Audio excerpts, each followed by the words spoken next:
আজি আমি আলোচনা কৰিম এডিআৰই তৃতীয় আৰু চতুৰ্থ বৰ্গ অৰ্থাৎ থাৰ্ড গ্ৰেড আৰু fourth grade Assam police RRB এইবাৰৰ কুৱেশ্যন আমি আজি আলোচনা কৰিম।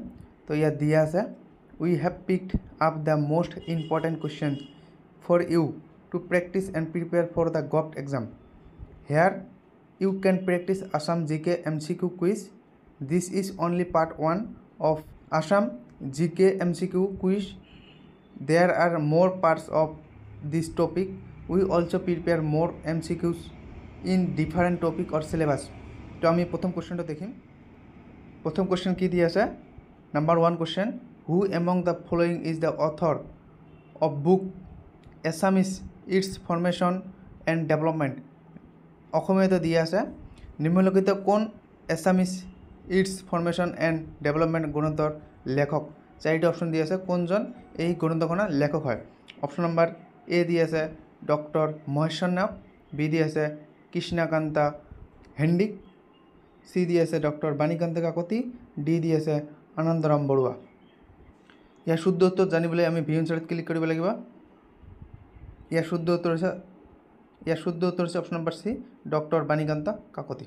ইয়াৰ পিছৰ কুৱেশ্যনলৈ যাম। 2 number question, who among the following is the author of the novel অঘৰী আত্মাৰ কাহিনী। এছামিজ মিডিয়ামটো পঢ়িম আমি। নিম্নলিখিত কোন অঘৰী আত্মাৰ কাহিনী উপন্যাসখনৰ লেখক হয়। চাৰিটা অপশ্যন দি আছে কৃষ্ণকান্ত হেণ্ডিক, বি দি আছে ডক্টৰ মহেশ্বৰ নায়ক, চি দি আছে আনন্দৰাম বৰুৱা আৰু ডি দি আছে সৈয়দ আব্দুল মালিক। ইয়াৰ শুদ্ধ উত্তৰ জানিবলৈ আমি ভিউ এনচাৰত ক্লিক কৰিব লাগিব। ইয়াৰ শুদ্ধ উত্তৰ হৈছে option number D Syed Abdul Malik. ইয়াত স্পেলিংটো ভুল হৈছে, স্পেলিংটো ভালদৰে চাই ল'ব। ইয়াৰ পিছতটো দেখিম। The first Assamese dictionary was complaint by. প্ৰথম অসমীয়া অভিধান কাৰ দ্বাৰা সংকলিত কৰা হৈছিল। অপশ্যন নম্বৰ এ হৈছে সৈয়দ আব্দুল মালিক, বি হৈছে আনন্দৰাম বৰুৱা, চি হৈছে কৃষ্ণকান্ত হেণ্ডিক, ডি হৈছে ডক্টৰ মিলেশ ব্ৰনছন। ইয়াৰ শুদ্ধ উত্তৰ জানিবলৈ আমি ভিউ এনচাৰত ক্লিক কৰিব লাগিব। ইয়াৰ শুদ্ধ উত্তৰ হৈছে option number D doctor Miles Bronson. ইয়াৰ পিছৰটো কুৱেশ্যনলৈ যাম আমি। Who was the author of Assamese children's friend. অসমীয়া মিডিয়ামটো পঢ়িম আমি।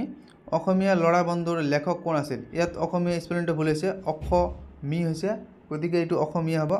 অসমীয়া ল'ৰা বন্ধুৰ লেখক কোন আছিল। চাৰিটা অপশ্যন দি আছে। অপশ্যন নম্বৰ এ হৈছে আনন্দৰাম ঢেকিয়াল ফুকন, বি হৈছে আনন্দ চন্দ্ৰ বৰুৱা, চি হৈছে যতীন্দ্ৰনাথ দেউৰা আৰু ডি হৈছে হেমচন্দ্ৰ বৰুৱা ইয়াৰ শুদ্ধ উত্তৰ জানিবলৈ আমি ভিউ এনচাৰত ক্লিক কৰিব লাগিব। ইয়াৰ শুদ্ধ উত্তৰ হৈছে option number A Anandaram Dhekial Phukan. আমি ইয়াৰ পিছৰ কুৱেশ্যনলৈ যাম। 5 নম্বৰ কুৱেশ্যন হয়, who among the following is the author of novel এণ্টাৰিপ। অসমীয়া মিডিয়ামটো পঢ়িম। নিম্নলিখিত কোন উপন্যাস এণ্টাৰিপৰ লেখক। অপশ্যন নম্বৰ এ হৈছে সৈয়দ আব্দুল মালিক, বি হৈছে আনন্দৰাম বৰুৱা, চি হৈছে ভূপেন্দ্ৰ নাথ শইকীয়া আৰু ডি হৈছে ডক্টৰ মহেশ্বৰ নায়ক। চাৰিটা অপশ্যন দি আছে। আমি ইয়াৰ শুদ্ধ উত্তৰ জানিবলৈ ভিউ এনচাৰত ক্লিক কৰিব লাগিব। ইয়াৰ শুদ্ধ উত্তৰ হৈছে option number C Bhupendra Nath Saikia. ইয়াৰ পিছৰ কুৱেশ্যনলৈ আগবাঢ়িম। Who among the following is the author of the Alakananda. অসমীয়া মিডিয়ামটো পঢ়িম। নিম্নলিখিত কোনজন অলকানন্দৰ লেখক হয়। চাৰিটা অপশ্যন দি আছে, চাৰিটাৰ ভিতৰত যিকোনো এজন ইয়াৰ লেখক হয়। আমি ইয়াক বাছি ল'ব লাগিব। অপশ্যন নম্বৰ এ হৈছে নলিনী বালা দেৱী, অপশ্যন নম্বৰ বি হৈছে সৈয়দ আব্দুল মালিক, চি হৈছে আনন্দৰাম বৰুৱা, ডি হৈছে ভূপেন্দ্ৰনাথ শইকীয়া। ইয়াৰ শুদ্ধ উত্তৰ জানিবলৈ আমি ভিউ এনচাৰত ক্লিক কৰিব লাগিব। ইয়াৰ শুদ্ধ উত্তৰ হৈছে option number A Nalini Bala Devi. ইয়াৰ পিছৰ কুৱেশ্যনটোলৈ আগবাঢ়িম আমি। Who was the author of a few remark on Assamese language. Assamese মিডিয়ামটো পঢ়িম। A few remark on Assamese লেংগুৱেজৰ লেখক কোন।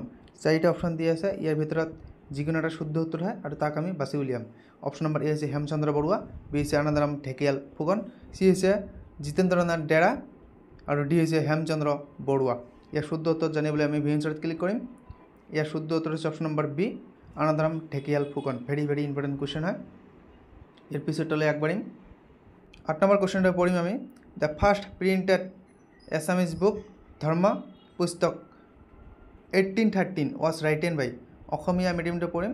প্ৰথম মুদ্ৰিত অসমীয়া গ্ৰন্থ ধৰ্মপুস্তক ব্ৰেকেটত দি আছে 1813 কোনে লিখিছিল অপশ্যন নম্বৰ এ হৈছে আত্মৰাম শৰ্মা বি হৈছে ভট্টদেৱ সি হৈছে জানাডাবিৰাম বৰুৱা ডি হৈছে হেমচন্দ্ৰ গোস্বামী ইয়াৰ শুদ্ধ উত্তৰ জানিবলৈ আমি ভি এনচাৰত ক্লিক কৰিব লাগিব ইয়াৰ শুদ্ধ উত্তৰ হৈছে অপশ্যন নম্বৰ এ আত্মাৰাম শৰ্মা ইয়াৰ পিছৰ কুৱেশ্যনলৈ আগবাঢ়িম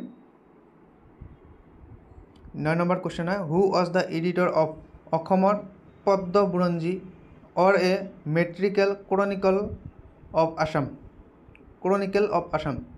অসমীয়া মিডিয়ামটো পঢ়িম অসমৰ গদ্য বুৰঞ্জী বা অসমৰ মেট্ৰিক ক্ৰনিকেলৰ সম্পাদক কোন আছিল very important question option number A হৈছে সূৰ্য কুমাৰ ভুৱান বি হৈছে হেমচন্দ্ৰ গোস্বামী সি হৈছে কাশীনাথ তুমালী ফুকন আৰু ডি হৈছে হাৰাকান্তা বৰুৱা ইয়াৰ শুদ্ধ উত্তৰ জানিবলৈ আমি ভি এনচাৰত ক্লিক কৰিব লাগিব ইয়াৰ শুদ্ধ উত্তৰ হৈছে option number A Surya Kumar Bhuyan 10 number কুৱেশ্যনলৈ যাম আমি ইয়াৰ পিছৰ কুৱেশ্যনলৈ আগবাঢ়িম the Kirtan Ghosha is a collection of poetical works primarily composed by Kirtan Ghosha হৈছে কাম্যিক ৰচনাসমূহৰ এক সংকলন মুখ্যতঃ ইয়াক কোনে ৰচনা কৰিছিল অপশ্যন নম্বৰ এ হৈছে শ্ৰীমন্ত শংকৰদেৱ বি হৈছে মহাপুৰুষ মাধৱদেৱ সি হৈছে ৰাম সৰস্বতী ডি হৈছে মাধৱ কন্দলী ইয়াৰ শুদ্ধ উত্তৰ হৈছে অপশ্যন নম্বৰ এ শ্ৰীমন্ত শংকৰদেৱ এটি সকলোৱে জানে আৰু ইয়াৰ যদি নামঘোষা ক'লহেঁতেন তেন্তে ইয়াৰ শুদ্ধ উত্তৰ হ'লহেঁতেন মহাপুৰুষ মাধৱদেৱ ইয়াৰ পিছৰ কুৱেশ্যনলৈ আগবাঢ়িম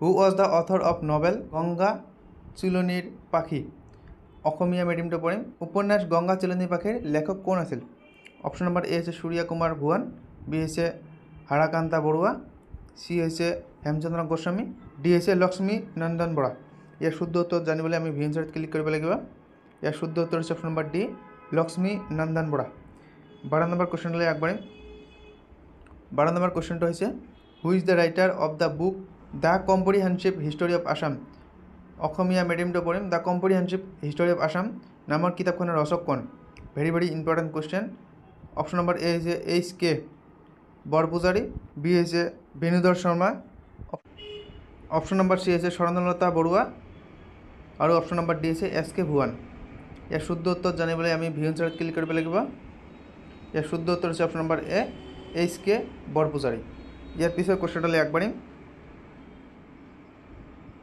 which one is the first Assamese novel অসমীয়া মিডিয়ামটো হৈছে কোনখন প্ৰথম অসমীয়া উপন্যাস অপশ্যন নম্বৰ এ হৈছে সুধৰ্মাৰ উপখ্যান বি হৈছে ভানুমতী সি হৈছে প্ৰধান কনভেৰী আৰু ডি হৈছে মিৰিজীয়ৰী ইয়াৰ শুদ্ধ উত্তৰ জানিবলৈ আমি ভি এনচাৰত ক্লিক কৰিব লাগিব ইয়াৰ শুদ্ধ উত্তৰ হৈছে option number B Bhanumati very important question কোনখন প্ৰথম অসমীয়া উপন্যাস ইয়াৰ শুদ্ধ উত্তৰ হৈছে অপশ্যন নম্বৰ বি ভানুমতী ইয়াৰ পিছত কুৱেশ্যনলৈ আগবাঢ়িম 14 নম্বৰ কুৱেশ্যন হৈছে Kathanibari Ghat a collected of stories was written by Assamese ভেৰিয়েণ্টটো পঢ়িম কাঠানিবাৰী ঘাট কাহিনী এটা সংকলন কোনে লিখিছিল ইয়াৰ শুদ্ধ উত্তৰ জানিবলৈ আমি ভি এনচাৰত ক্লিক কৰিব লাগিব ইয়াৰ শুদ্ধ উত্তৰ হৈছে option number B Mahim Bora ইয়াৰ পিছত কুৱেশ্যনলৈ যাম মঞ্চলেকা ৱাজ ৰাইটেন বাই মঞ্চলেকা কাৰ দ্বাৰা লিখা হৈছিল অপশ্যন নম্বৰ এ হৈছে অৰুণ শৰ্মা বি হৈছে অতুল চন্দ্ৰ হাজৰিকা সি হৈছে মিত্ৰদেৱ